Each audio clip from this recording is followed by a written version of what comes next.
যাদবপুরে ছাত্রী রহস্য মৃত্যু, খুনের মামলা দায়ের করল লালবাজার। দুর্ঘটনা নয়, খুনের অভিযোগ পরিবারে। লালবাজারে মৃত ছাত্রীর বাবা। লালবাজারে গিয়ে পুলিশ কর্তাদের সঙ্গে কথা মৃত অনামিকা মণ্ডলের বাবার। লালবাজারের পর যাদবপুর থানায় এলো মৃত অনামিকা মণ্ডলের পরিবার। এদিকে এই ঘটনার প্রতিবাদে এসএফআই এর তরফে মিছিল শুরু হয়েছে যাদবপুরে। সরাসরি আমাদের প্রতিনিধি উজ্জ্বল মুখোপাধ্যায় আমাদের সঙ্গে রয়েছেন। উজ্জ্বল, মিছিল এই মুহূর্তে কোথায় রয়েছে এবং এসএফআই এর কি দাবি এই মুহূর্তে?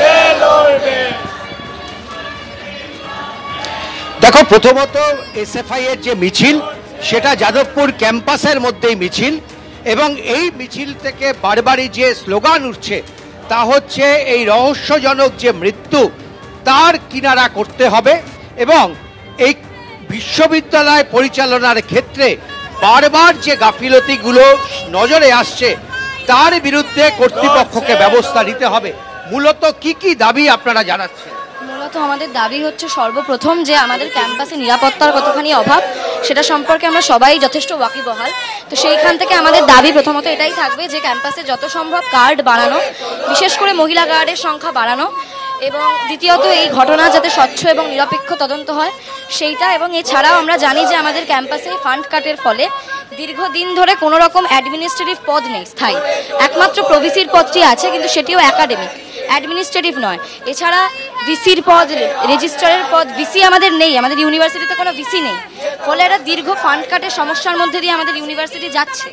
সেই জায়গা থেকে দাঁড়িয়ে যেন এই সমস্যাগুলোর সমাধান হয় এবং অ্যাডমিনিস্ট্রেটিভ সমস্ত জায়গা, যেমন এই যে পুকুরটি থেকে মেয়েটি পড়ে যায়, সেই পুকুরের ফেন্সিং নেই, ফলে সেই পুকুর সংস্কারের দাবি আমরা দীর্ঘদিন ধরে জানিয়ে এসেছি, কিন্তু সেটাও কোনো রকমভাবে কিছু হয়নি।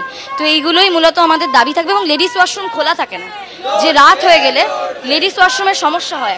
ইউনিভার্সিটিতে ক্লাস করা এবং পাশাপাশি ইউনিভার্সিটি পরিচালনার ক্ষেত্রে আপনাদের কিছু অভিযোগ দাবি সেগুলো রয়েছে।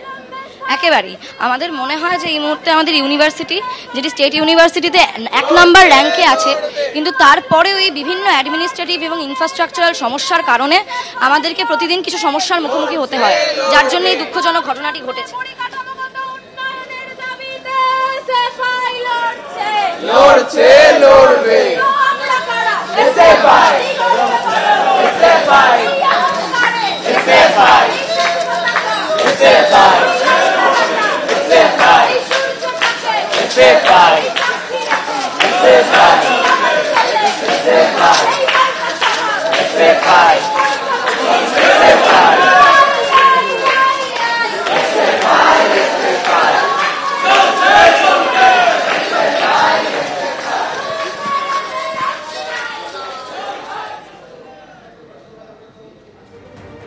একদিকে যে ছবি দেখলেন, যাদবপুরের ঘটনার প্রতিবাদে এসএফআই এর মিছিল, যাদবপুরে নিরাপত্তা সুনিশ্চিত করতে হবে এই দাবিতে মিছিল করছেন তারা। অন্যদিকে এই যাদবপুরের ঘটনায় বাম তৃণমূলকে নিশানা করেছেন বিরোধী দলনেতা শুভেন্দু অধিকারী।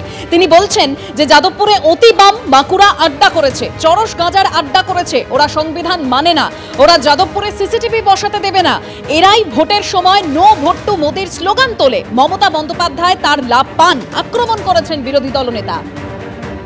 কোনো লাভ হবে না, সিসিটিভিও লাগাতে দেবে না এবং ওখানে বন্দে মাতরমও গাইতে দেবে না।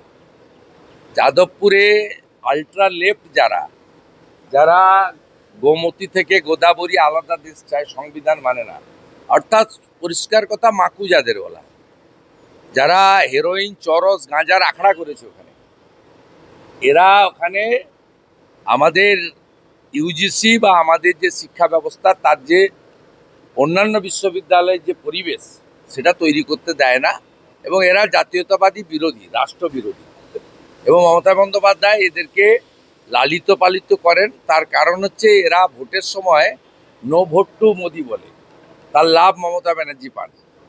বিজেপিকে আনুন, সাফ করে দেবো আমরা। আমি এই ব্যাপারে শুধু শুভেন্দু অধিকারী একটি কথাই মনে করিয়ে দেব, আরজি করের সময়, আন্দোলনের সময় যখন একটা স্লোগান দিয়ে এই আলট্রা লেফট বা সিপিএম ইত্যাদি অ্যাক্টিভিস্টরা যখন বলছিল দফা 1 দাবি 1 সিএম এর পদত্যাগ, পাশে কেন হাঁটছিলেন? তাদের শুভেন্দু অধিকারী তখন তাদের গলায় গলায় মিলিয়ে স্লোগান কেন দিচ্ছিলেন, পাশে কেন হাঁটছিলেন? তখন মনে পড়েনি এরা হচ্ছে মাকু, এরা হচ্ছে আল্ট্রালেফট, আর তখন পয়সাও দিচ্ছিলেন তাদেরকে। আমি দায়িত্ব নিয়ে বলছি, এদেরকে পরিচালনা এবং আর্থিক সাহায্য সমস্ত বিজেপি করে।